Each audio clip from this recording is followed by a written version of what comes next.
Hi, and welcome to week 10. Time flies, doesn't it? Semester's half over. This week we're into business intelligence and analytics. Basically, how do I use data to make decisions for business? So this week I kept it relatively light. Give you one homework assignment. And of course, the reflection journal, because I would like your feedback on being a new course. I'd like as much feedback as I can get. And of course, the review quiz. And just remember that all the questions from the midterms and finals come from the review questions in these review quizzes each week.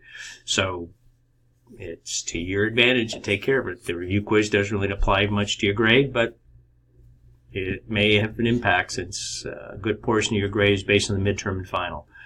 So hopefully you get a lot out of this week is how businesses use data and analyze data to make business decisions. So let's get on with it. Talk to you later.